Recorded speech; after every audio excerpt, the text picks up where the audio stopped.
welcome to the webinar. My name is Anand Akela, and I'm the Chief Marketing Officer at Acalvio Technologies. The title of today's webinar, Know Your Enemy and Know Yourself, the Role of Adversary Engagement, inspired by a quote from The Art of War, a famous book by Chinese military general, strategist, philosopher Sun Tzu. He said, if you know the enemy and know yourself, you need not fear the result of 100 battles.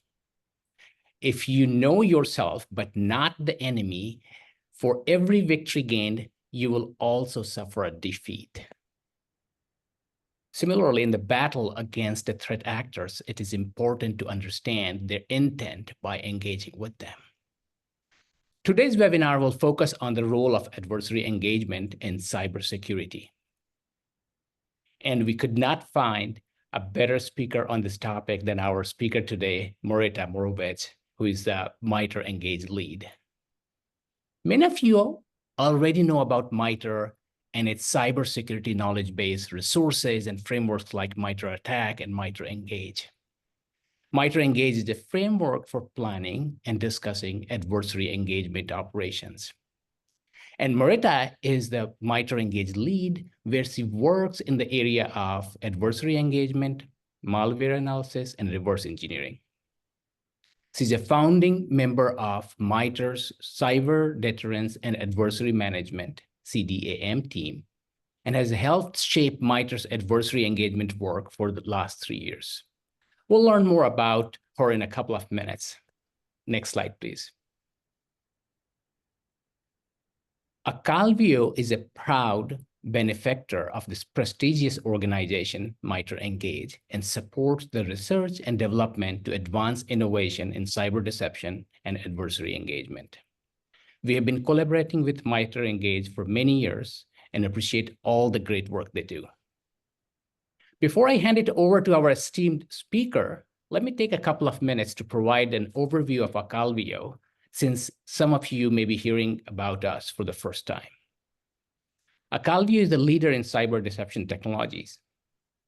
With traditional defense, you, the defender, must get it right all the time, but the threat actor needs to be right only once to compromise your critical asset.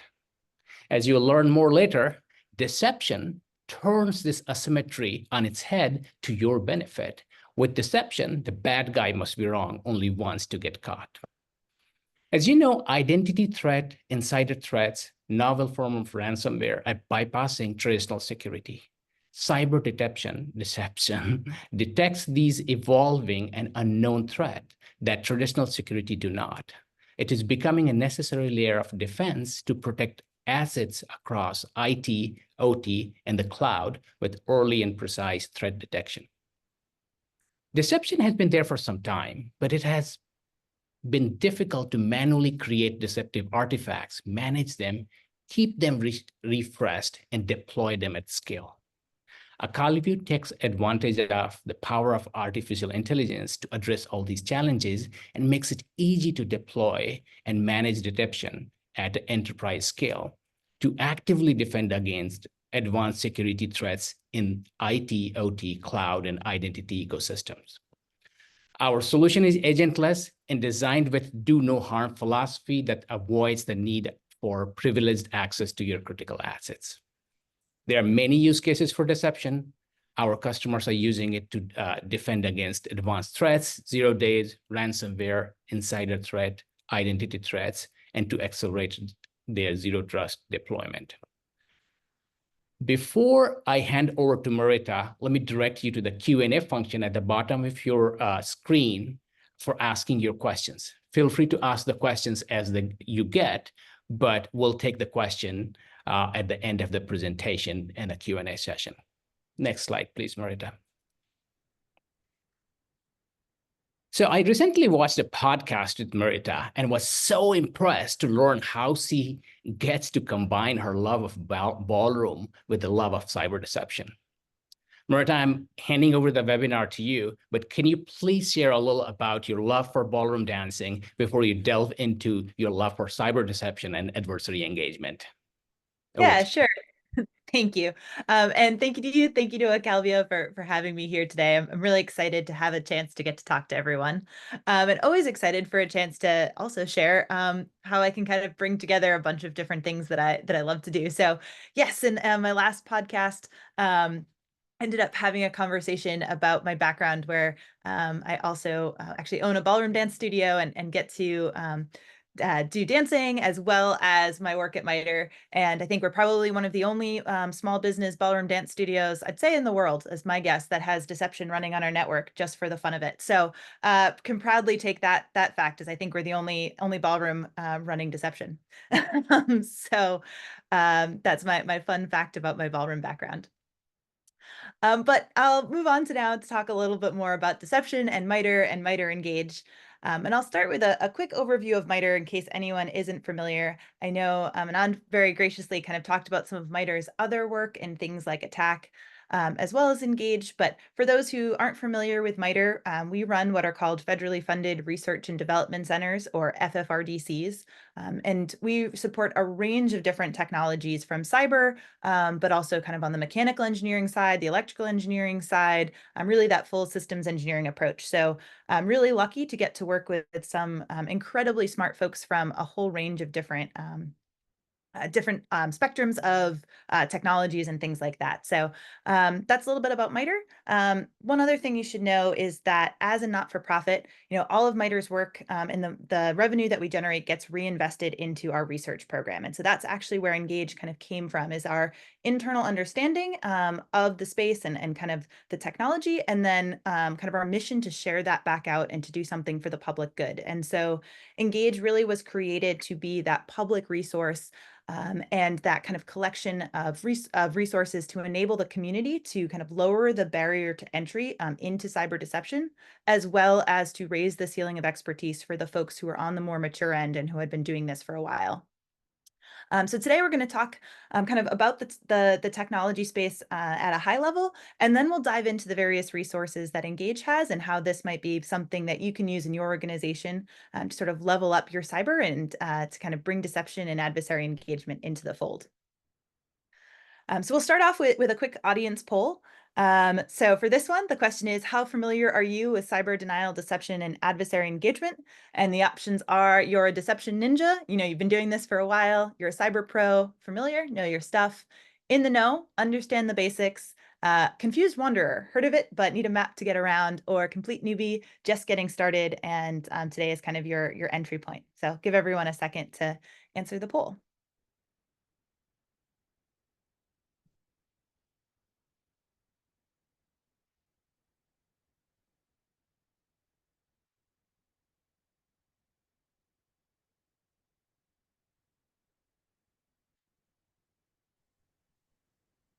We do have a deception ninja among us, but I'm going to end the poll and just share the results real quickly.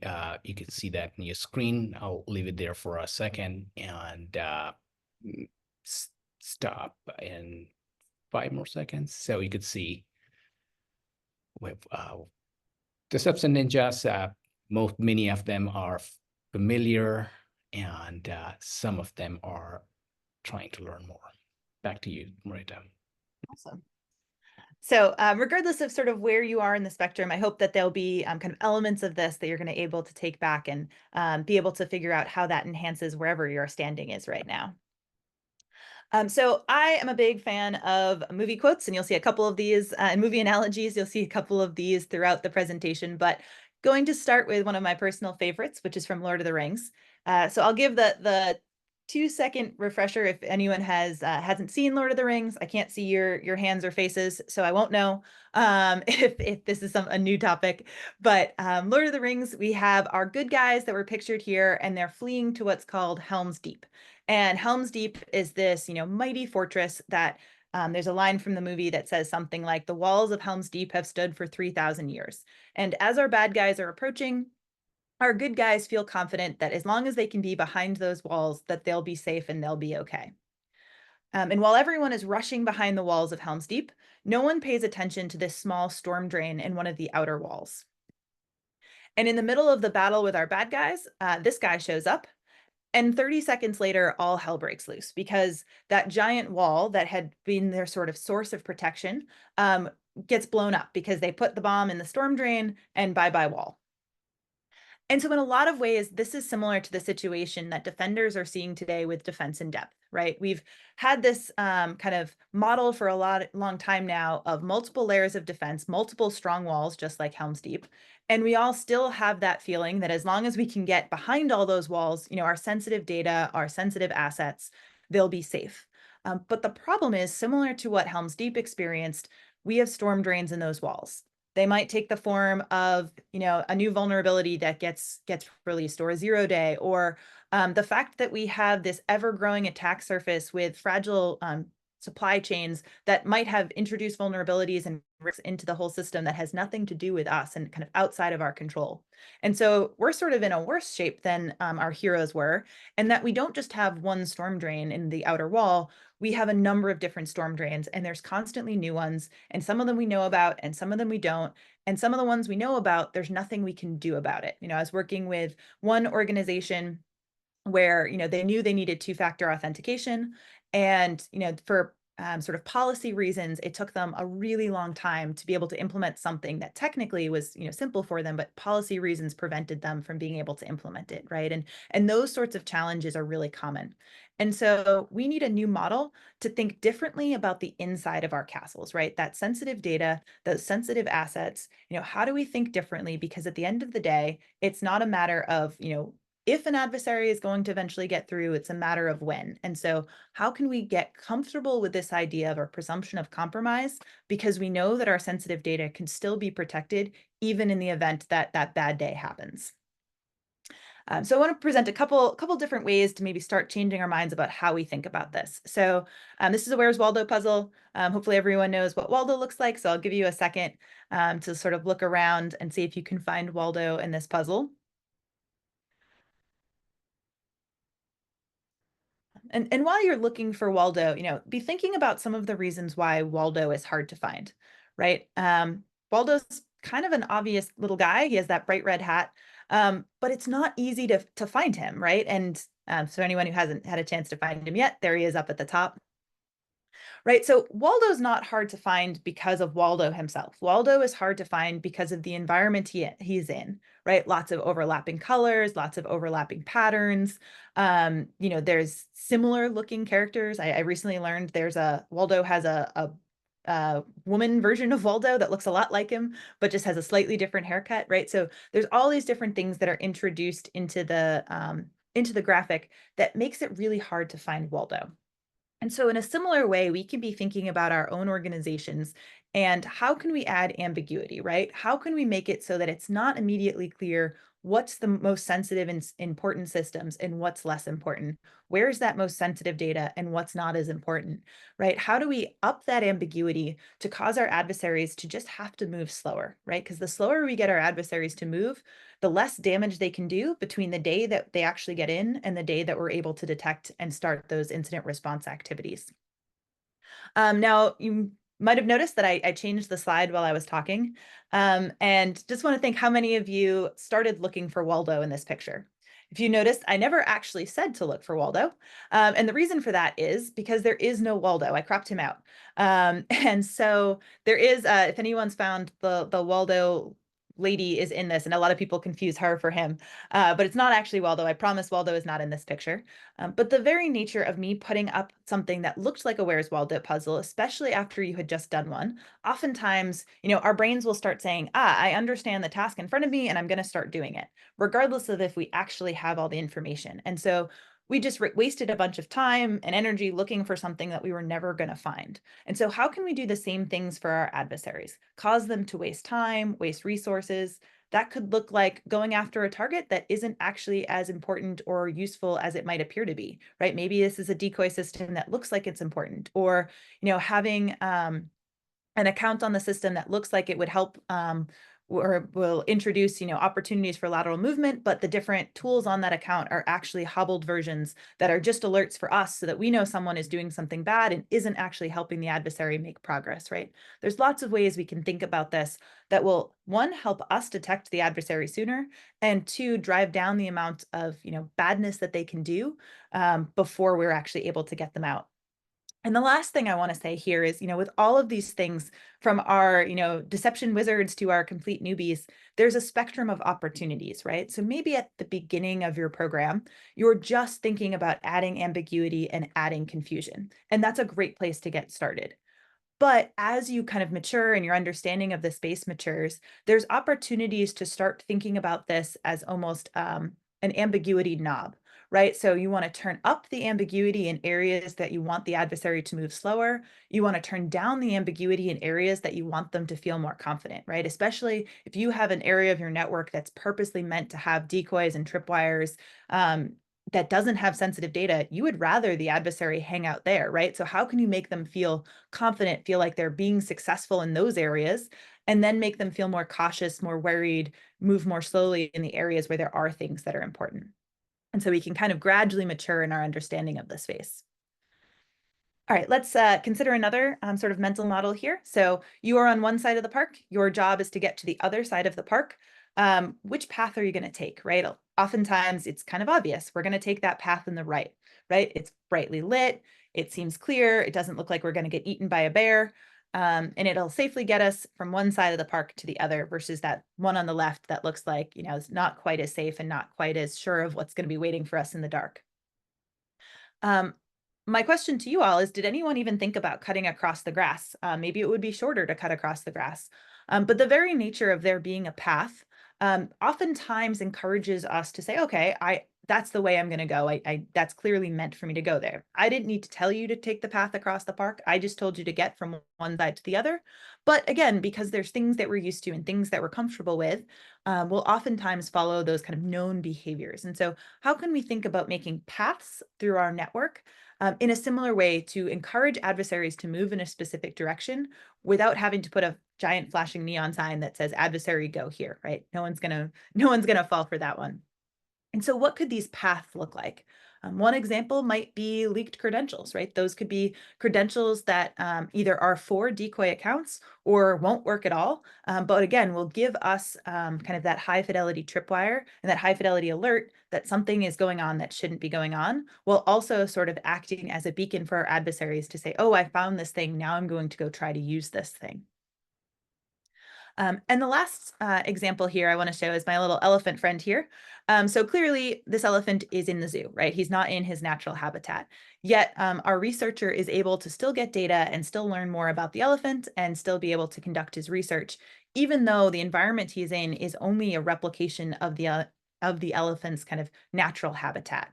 And so in the same way, when we're starting to think about using adversary engagement as a means of cyber threat intelligence elicitation, how can we create environments that will be able to enable our adversaries to conduct their operations so that we can learn, but be in this sort of entirely fake environment so that there's no actual assets at risk, there's no data at risk, but we're able to learn something. So we kind of hinted at applying some of these to the cyber world, but let's dive in a little bit deeper. So first, I want to introduce a couple of different definitions. So we'll start off with this idea of cyber denial and cyber deception. So these are definitions that are referencing a book by Kristen Heckman and Frank Steck and a number of other authors, a number of which are actually from MITRE. This book is called Cyber Denial, Deception, and Counter-Deception, was published a few years back, and it really looks at these concepts and kind of does a full academic breakdown of what they mean and what they can look like. But we'll just take the high-level definitions today, and that is that denial is this idea of how can a defender conceal facts and fictions to create ambiguity for the adversary about what is or is not real. And then deception is, how can the defender reveal facts and fictions to actively create and reinforce the adversary's perceptions, cognitions, and beliefs? And what Engage is really helping us to do is think about bringing these two things together, coupled with strategic planning and analysis, to really enable this idea of adversary engagement, where we combine revealing and concealing facts and fictions to help the defender, to encourage the adversary to take actions that are beneficial to the defender, not as beneficial to the adversary, right? We don't want them doing things that are actually going to help their operations. We want them to either be taking actions that are net neutral or negatively impact their operation, but that help us be able to detect them more faster, cause them to drive up the cost of their operations, drive down the value that they're getting out of those operations, right? There's a whole bunch of different ways that we can start to kind of think about these two different concepts of denial and deception. So what kind of opportunities do these offer in cyber defenses? So we'll dive into kind of what this all looks like and kind of bring this together. So I told you I like movie references. Here's a nice Home Alone one. So for anyone who hasn't seen Home Alone, Kevin McAllister accidentally gets left home alone over the holidays, and there's some burglars who are trying to go after and rob his home. And so Kevin has now taken it upon himself to protect his house from these burglars.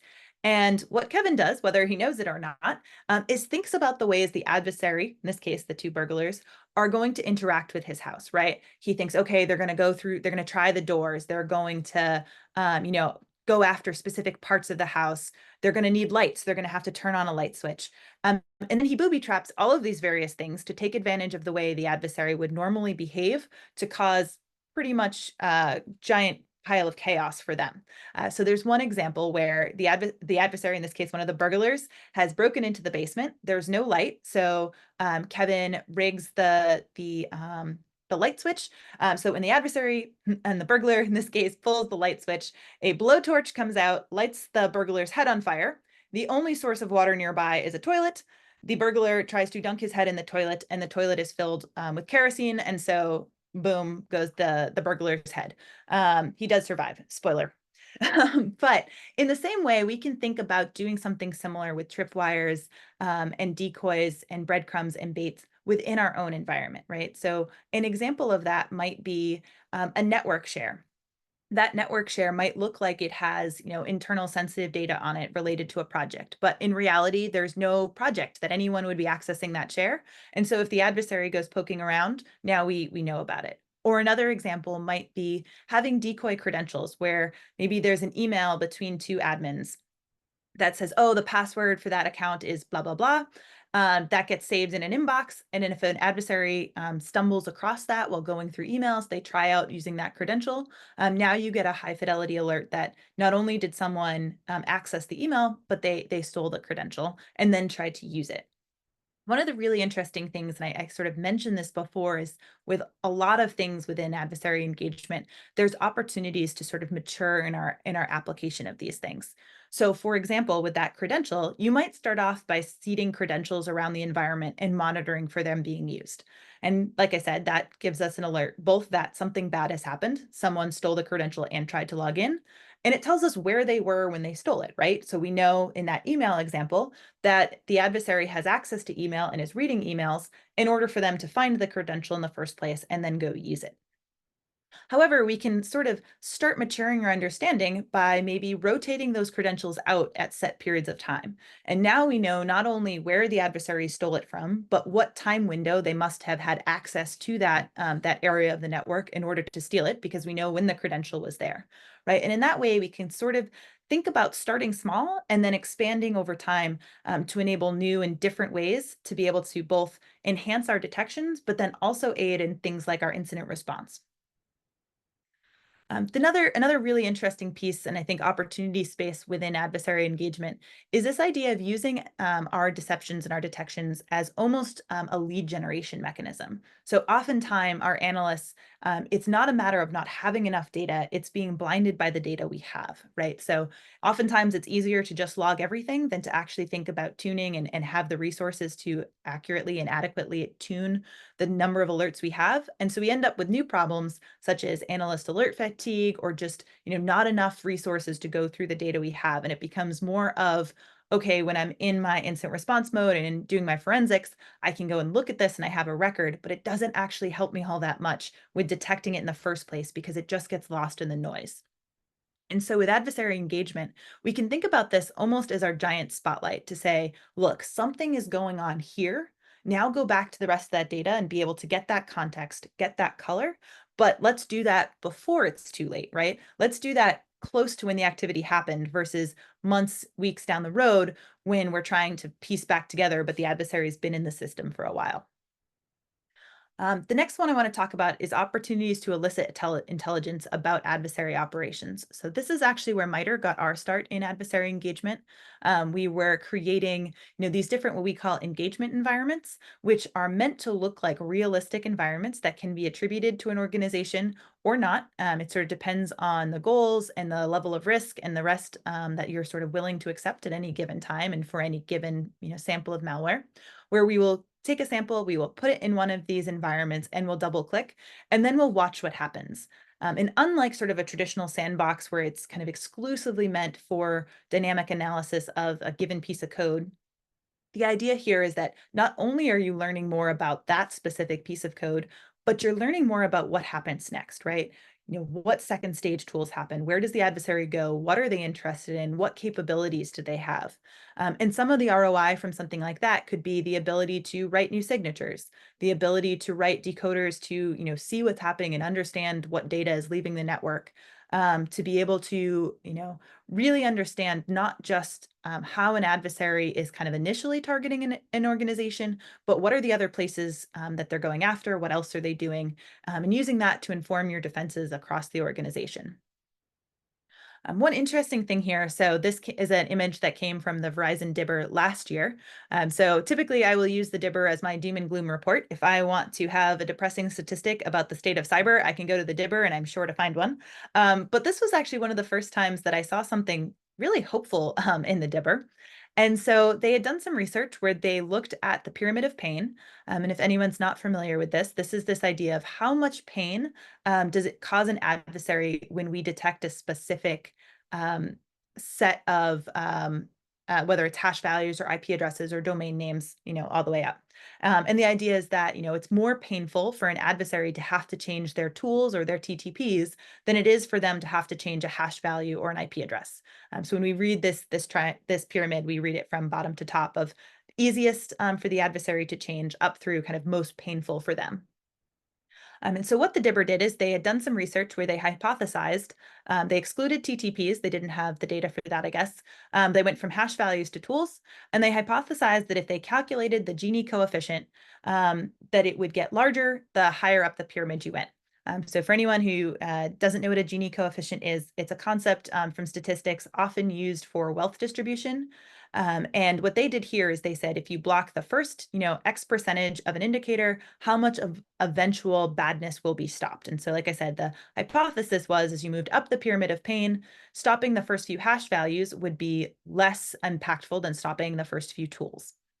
And what they actually found was that from IP addresses on up, the Gini coefficients were statistically insignificant. And so what this means is that blocking an IP address can be impactful and can have a real value proposition for your organization, even if that's just as much as blocking at the tool level. And oftentimes for organizations, it's easier, especially when starting out, to be able to detect and write signatures around IP addresses than it would be for, say, tools, right? And so again, an opportunity to ramp up our understanding and our maturity, but gives us this opportunity to elicit very basic intelligence. What are the IP addresses that we're seeing? And be able to feed that back into our security tools. So now, obviously, in time, right, everyone's goal is to be able to write signatures and detect further up that pyramid. But even if at the beginning all you're doing is IP addresses, there's still a value proposition there. And I think that offers, this opportunity for organizations to learn and get more comfortable with these types of cyber threat intelligence operations without feeling like there's no value in them until they're at that higher maturity level. Overall, across all of this, the idea is to affect adversary operations by driving down the value and driving up the cost. So that might look like causing adversaries to spend resources developing or using capabilities to target things that aren't real or that the vulnerability itself isn't actually real. To pollute good or real data. There was an interesting talk at ShnooCon a couple years back about this idea of could you pollute the value of healthcare data by generating fake healthcare data? To detect or contain the adversary's operations more quickly, to be able to encourage adversaries to target fake or less valuable assets, increase the time required for a malicious operation, and sort of best case scenario, right, cause the adversary to self-select away from meal targets in favor of things that either look easier, look more attractive, or just maybe they even become aware of deception in play and decide that it's not worth it to go after your organization when they might run the risk of bringing back fake data or getting caught in fake things and just going elsewhere. So a little note of warning about all of this, though, is that in the same way that adversaries are vulnerable to cognitive biases and sort of these same things that we've been talking about, so are we as defenders. And so we always need to be thinking about, I am not my adversary. I don't have the same cultural or experiences or rules that my adversary does. Let's make sure that I'm not falling into the same traps. So I love this picture to represent it because I have a dog. And she, so many times, I've bought her an expensive pet toy, and the thing she cares more about is the box that it came in than the toy itself. And I think that's a great reminder that in a lot of ways, we have to always be thinking we might spend a lot of time creating what we think is the perfect deception, and the adversary doesn't even see it, or they don't even notice it, or they take a completely different reaction, way of engaging with it and have completely different actions. And so making sure that whenever we're doing something, we're kind of keeping our own biases in check and our expectations in check. So I want to summarize all of this kind of looking across these various goals to sort of say, what does this look like when we think about the whole adversary life cycle? So before an exploit happens, right, there's opportunities to enhance our knowledge, to inform defenses, to create tripwires along, things that are known vulnerable, or to protect essential assets, or maybe even deter the adversary overall.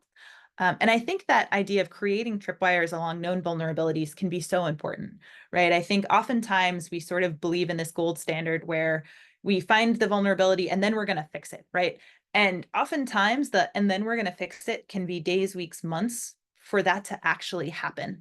And there's a lot of different reasons that might be true.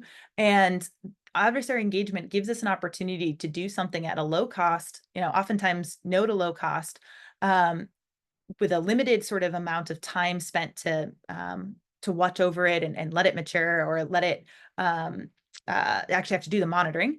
And it still at least will give us a high fidelity alert if something bad happens between the day we notice a problem and the day we're able to fix that problem, right? So I think a number of powerful things that we can do before badness ever happens. And then, once something bad happens, there's opportunities to reduce the breach life cycle overall, right? Shorten the mean time to detection, help us to be able to find them more quickly, and then reduce the amount of badness that they can do in the time that they have on our systems.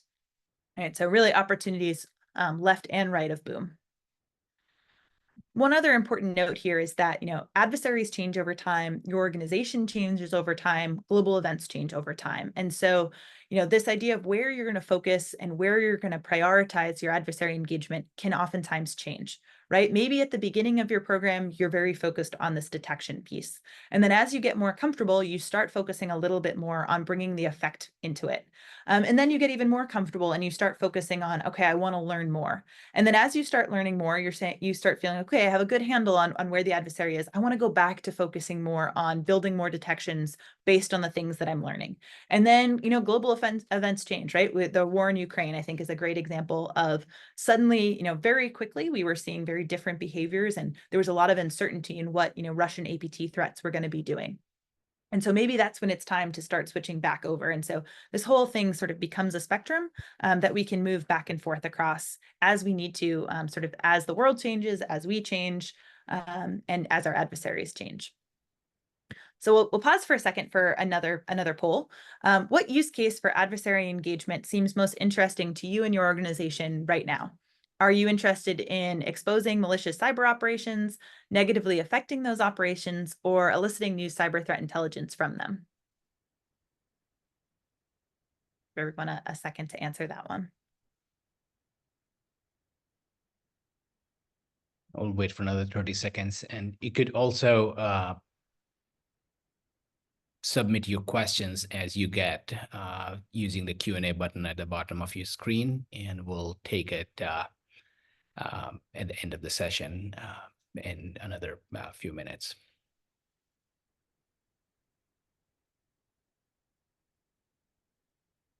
Okay, I am going to end the poll and share the results real quick.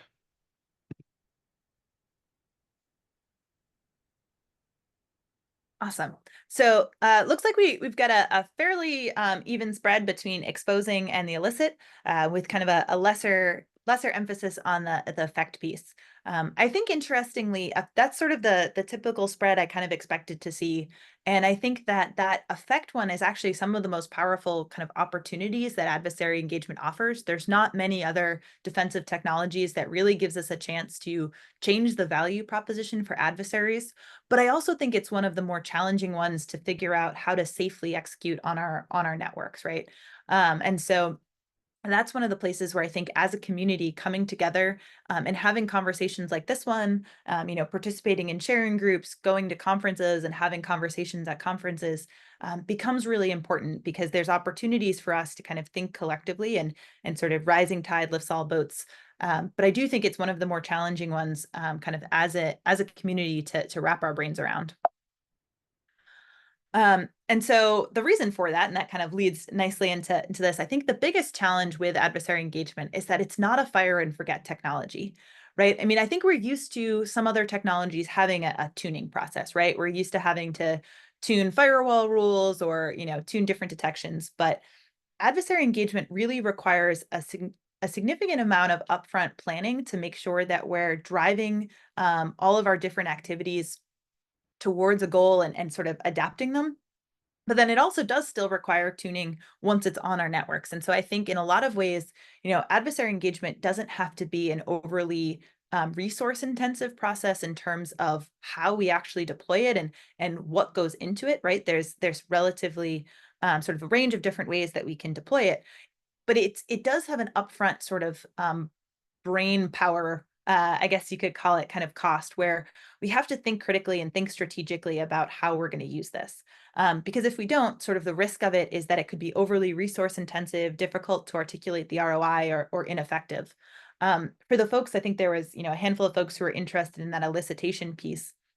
I think that's one of the areas where that is definitely true, right? So when we're setting up different engagement environments, we can spend our whole lives creating the perfectly believable engagement environment, right? With a large number of computers, and user behavior, and all of these different things in it, and maybe that will give us a lot higher fidelity and a lot more indicators or cyber threat intelligence than we might get from a smaller environment. But at what cost, right? And so thinking very critically about, how much resource do we want to put into something versus how much are we going to get out, and sort of what do we actually need. You'd be surprised how many times we've sort of been able to hand wave over some elements of our engagement environment, and the adversary hasn't cared, right? I think a great example is, understanding whether a specific malware sample was part of some kind of like a spray and pray attack, or if it was this is the one sample in the world that is specifically targeting a single organization, and then not worrying so much about all the kind of very specific details, because oftentimes, we're able to detonate these pieces of malware and generally create the sense of the environment we're trying to be in, without getting trapped down sort of these paths of, oh, it has to be so specific to our organization, or it has to be so specific to um, a specific environment. One other kind of caveat I'll give there, just because I'm talking about the elicitation part now, is you want to be careful not to create a training ground for your environment. If you create an engagement environment that is such a perfect, digital twin of your own environment, that the adversary is able to learn things about how they can better target you, right? That's not something any of us want to do. And so thinking about, what does your environment actually look like? What do you need to convince an adversary that they are where you say they are, whether that's whatever that might be for your story. But making sure that there are changed details, so that you're not giving the adversary an opportunity to learn about your actual security configurations and your actual policies, in a way that will help them be better when they target you for real. So, to combat some of these challenges, right, we want to have resources to help decision makers to think differently. We want to help technologists be able to fit these technologies into the cyber strategy, and we want to help understand the process of planning, execution, and analysis to maximize that ROI. And so to do that, we created this 10-step process in MITRE Engage. Excuse me.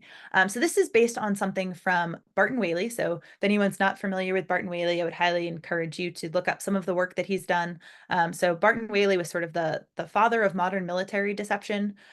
He was a prolific writer during his life and wrote a lot of different papers. In one of those, he talks about this process of deception. And obviously, it's a bit more focused on military deception and a different landscape, different mission. But there's a lot that we can take from that and apply to the cyberspace and apply as private sector, InfoSec defenders. And so the way we break this down is into three parts.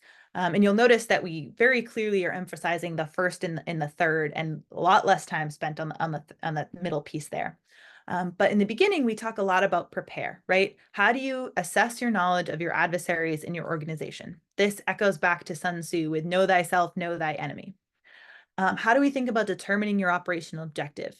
How do you think about how you want your adversary to react? What do you want them to perceive? What channels do you have to engage with your adversary?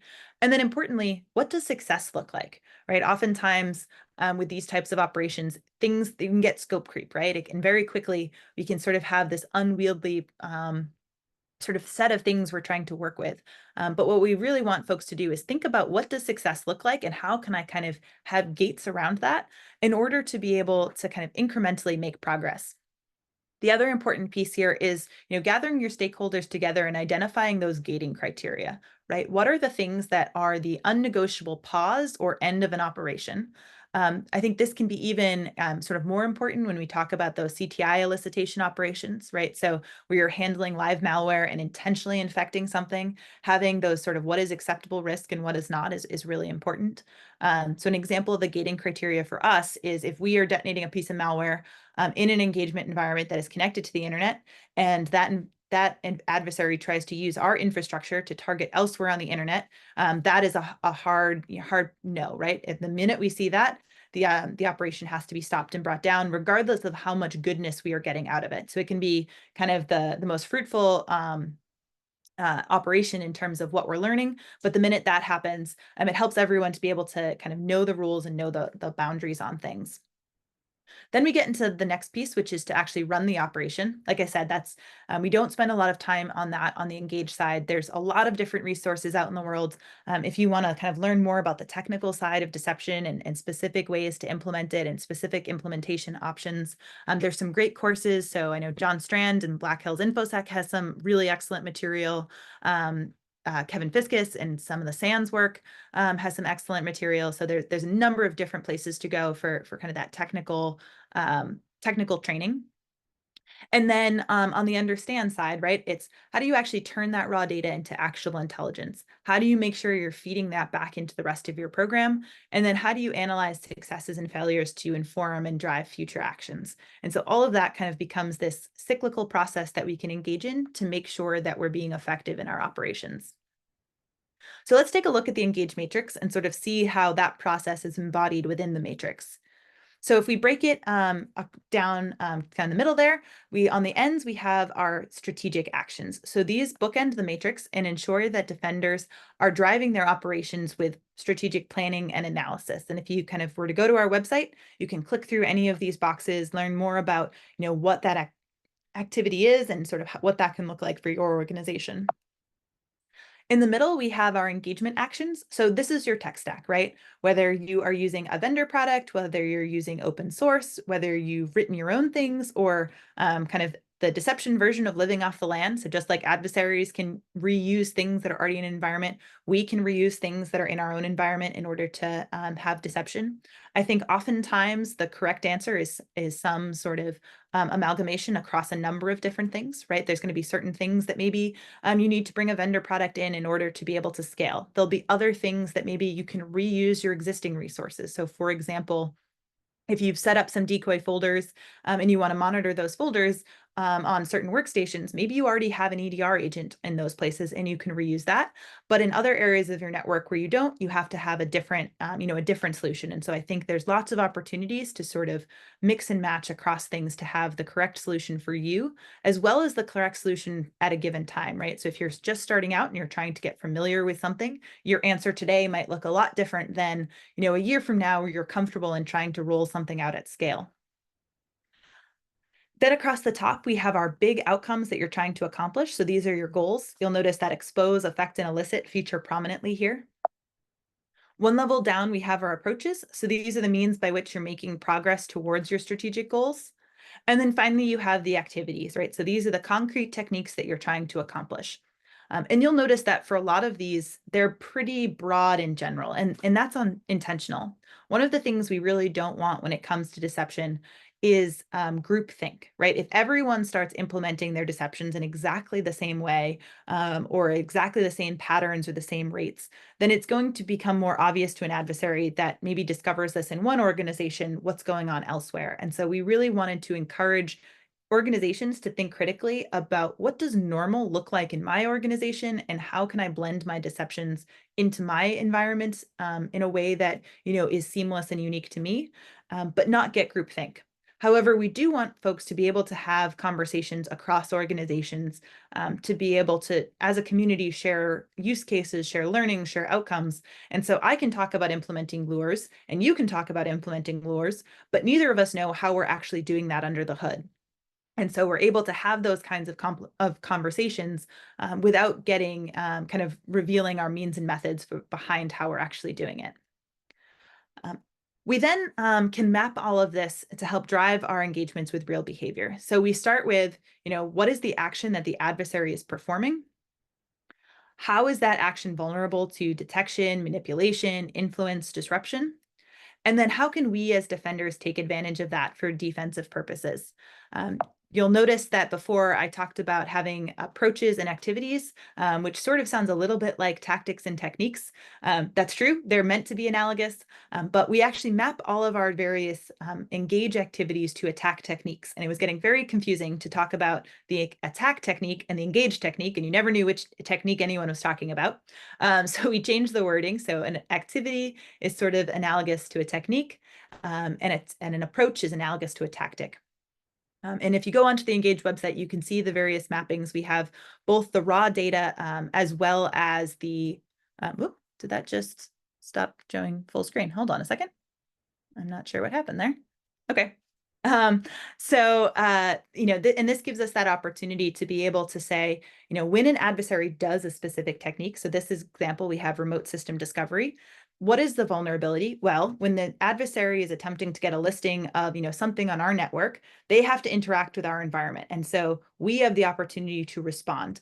And they are vulnerable to collect, observe, or manipulate artifacts that aren't real, right? Or are different from the truth. And that could cause them to reveal more behaviors. It could cause them to use additional or more advanced capabilities against the target, or it could impact their dwell time. And so depending on what behavior we're after in a given instance will depend on how we implement that engagement activity. But across the board, that can be a type of lure.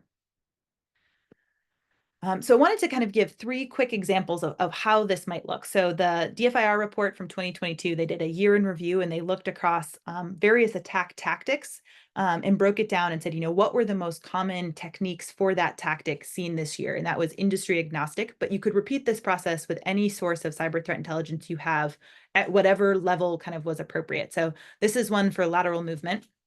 And you'll notice that, a huge percentage of this was SMB and Windows admin shares. And so you can start thinking about, okay, if I want to detect lateral movement, one way I could do this is I can make, SMB and admin shares that blend into my environment that look similar enough to all the other ones, but there's enough of them out there that the adversary is going to stumble across those.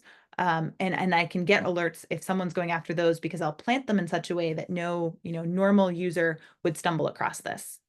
Another example was under discovery. So these were the top 10 reconnaissance commands that were used in Windows in 2022. Wow, I keep trying to say last year and then I remember it's 2024. 2 years ago. And one example of where you might use this is maybe you have workstations that are used by non-technical users. Maybe it's finance, maybe it's HR, right? They have valuable data that you want to protect, but there's no real legitimate reason why these folks should be using PowerShell or other things for their daily job. And so there's a couple options here. One, you could leave the tools in place as they are and just put wrappers around the various commands to be able to detect if they're used. Another example is, you could put hobbled software on those machines that look like they're able to execute commands, but they're not, the software is not really there, right? That might be PowerShell, that could be Nmap, that could be, Netstat, right? Whatever is appropriate to the environment that an adversary might want to use during a reconnaissance stage, but that the tool doesn't actually work, or it doesn't actually give real data, or it gives slightly altered data, right? Depending on, again, what you're trying to do and what level of effort you want to put in to building this up. And you put this in the environment on user desktops that aren't ever or wouldn't be using this as kind of course of normal business, and detect some of that lateral movement, some of that discovery. And the last example is, this is a pile of places where adversaries stole credentials from. And obviously LSAS takes up the lion's share with over 44% there. And so you could think about creating decoy accounts, logging in various places with those accounts so that the passwords got sprinkled through memory and other places kind of naturally. And then monitoring for anyone using those accounts, and making sure that if they did log in, they can't actually do much with the account, right? You don't want to actually give them a real admin account. So hobbling those accounts in specific ways, and then, allowing the adversary to try to log in, or to try to gain access. And then you get, that information back that, someone has logged in. So with that, I'll wrap up there. Hopefully you were able to learn a little bit about kind of how adversary engagement can be used, whether your goal is to expose adversaries, to have an effect, or to elicit new information.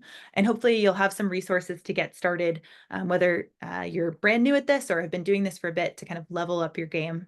If you go to engage.mitre.org and you click up, we have tools at the top. We have a number of different things to get you started, including a starter kit, a number of white papers. We have some worksheets, as well as sort of that interactive matrix where you can click around and learn more. So if you have any questions, please feel free to reach out, engage@mitre.org. We're also on LinkedIn, and you can also reach out directly to me. I'm on LinkedIn, or I will be the one to answer at engage@mitre.org. So thank you, everyone. Thanks, Marita. We have a few questions. Again, this is your opportunity to ask questions to Marita. These question here, maybe I have to paraphrase it a little bit. Marita, what would you consider one of the most effective use case when we talk of deception that organizations can implement to detect early adversaries? Yeah, so I think, and this is one of the places where it's a little bit challenging to give broad statements, because I think for every organization, the answer is going to vary slightly. I think if I had to give kind of a broad class, I think that lateral movement, discovery, and stolen credentials are three sets of tactics that I would start focusing on, that I think have some easy and sort of quick wins if you're trying to just get your arms around what this could look like on the exposed side. But, honestly, the way I recommend organizations start thinking about this is, I kind of say, pick one of these three bins. Either think about a set of assets that you want to protect, think about a set of people or users you want to protect, or think about a known vulnerability or known weakness in your environment that you want to protect, and start there. And I think that gives you kind of a subset of things to kind of get your arms around. One example of what that could look like.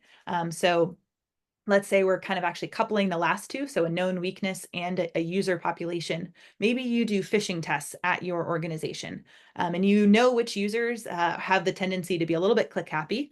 And let's say, I know it would never be our executives, but let's say you had, some pretty high level folks who tended to be a little bit click happy whenever those phishing trainings, and you do all your normal things like, additional training and whatnot. But maybe you think about adding some additional deception assets on their machines, specifically for the day that they click something that isn't a phishing test and is real, right? That could be one way of thinking through a weakness. Is I have a user population that is public. Maybe they're, like I said, executives, researchers, whatever it is, they have some reason why you think they would be more targeted than others at the organization.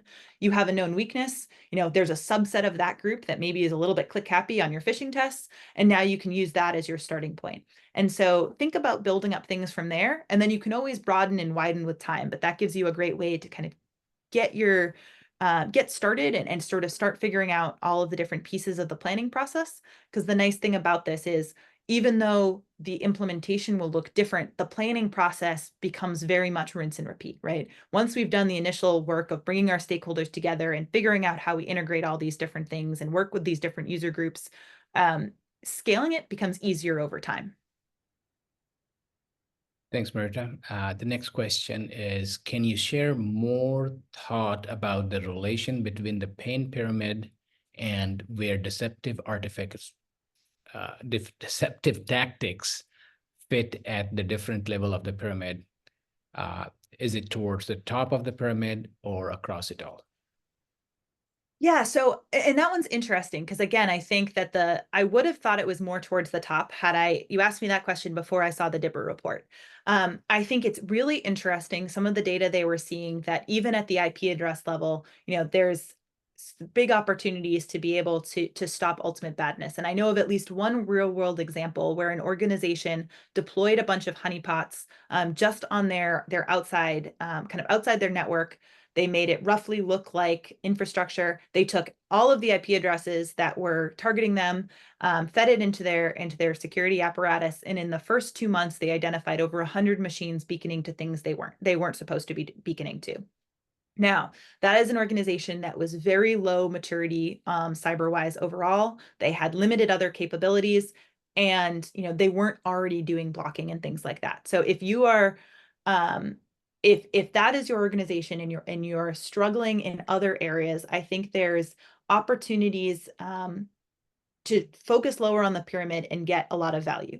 If you're a larger enterprise that has kind of a more mature cyber team, your other stuff is kind of on the more mature end, then you're probably not going to get all that much value by adding things that are just finding new IP addresses because you already probably know those from elsewhere. And so that's where I would say focusing higher up the pyramid makes more sense because that's your biggest risk. And so again, understanding yourself, your organization, and what you already know and what the gaps in your knowledge are, I think will kind of help you understand where on that pyramid you should target and where you should focus on. I think at the end of the day, especially when we start coupling the expose with the effect, right? Exposing might happen across that whole pyramid, but exposing and effect is only going to happen when we target things higher up the pyramid.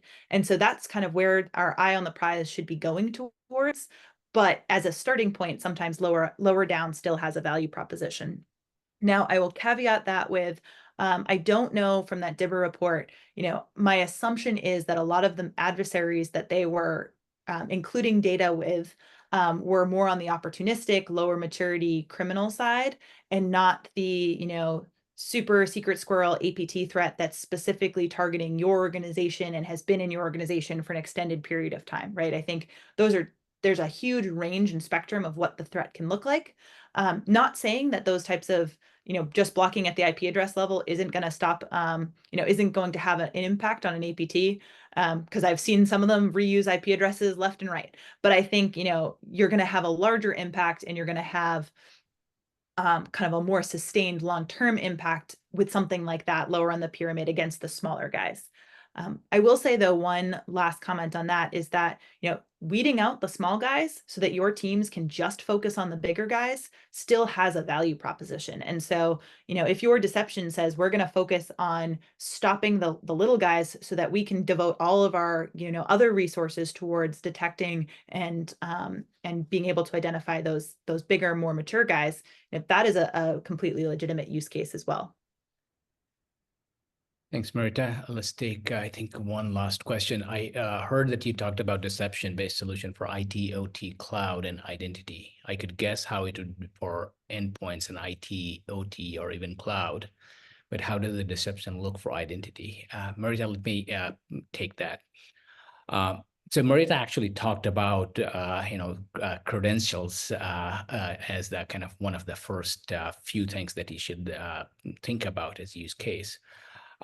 Most of the credentials and identity security is around the identity stores, the IAM solutions and MFAs are around kind of securing the credentials there. However, a lot of the time people use endpoints to kind of get there. And on endpoints, they're like, in a laptop, like we've seen like 40 different directories with credential stores and stuff like that. And kind of the relationship between endpoints and credential store and securing that becomes important. So some of the vendors like CrowdStrike or Microsoft added the concept of honey tokens and honey accounts.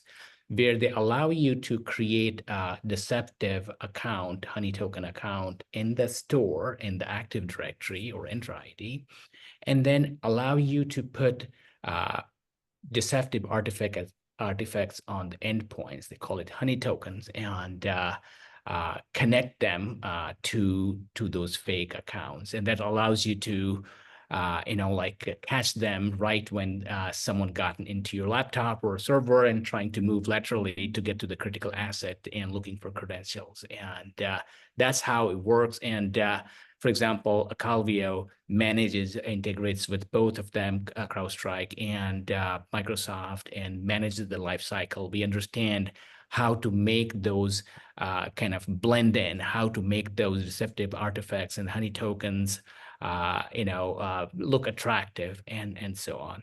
Berta, do you want to add anything? No, I think that was a great description, and I think you targeted on all the points I would have, especially on the credential side. So okay, very good. I think we are at 9:01, and I still have a few questions. What I'll do is that I'll make sure that I will respond to that. We'll working with Marita and get you the answer directly. But at this time, let me thank you, Marita, for taking your time and providing a great overview and details and resources.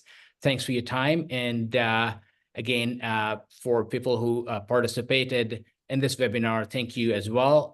You will get a survey and you'll get the recording of the webinar pretty soon. So thank you very much. Have a great day. Thanks.